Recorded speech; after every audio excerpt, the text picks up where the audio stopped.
Zakaj se skupina izkušenih raziskovalcev ni vrnila iz globokomorske jame, še preiskujejo. Jaka Vran. Za 5 raziskovalcev je bila odprava v tole podvodno jamo pri atolu Vavu usodna. Dan kasneje je med reševalno akcijo umrl še lokalni vojaški potapljač reševalec. Pri jamskem potapljanju oziroma samo okolje v jamah je bistveno bolj kompleksno, kot v odprti vodi. Tam imamo jasno temo, ponavadi ali pa zelo pogosto slabo vidljivost. Maldivi s svojimi atoli, čisto vodo in bogatim podvodnim življenjem veljajo za potapljaško meko.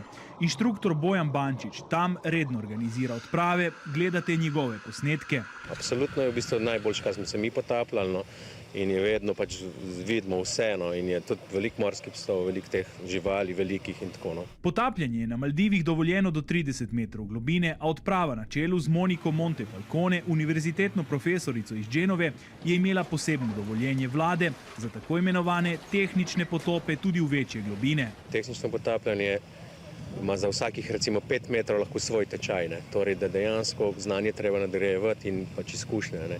In potem tudi posebna oprema pride v poštev, dekompresijski postopki in tako dalje. Po prvih podatkih njihova oprema ni bila primerna ne za tehnične potope, še manj za potope v jami, razlaga potapljač reševalec Matej Mihajlovski. So bili verjetno izkušeni potapljači v odprtih vodah, niso pa imeli sigurno potrebnega znanja za jamsko potapljanje. Če bi ga imeli, se jih ne bi 5 naenkrat utopilo.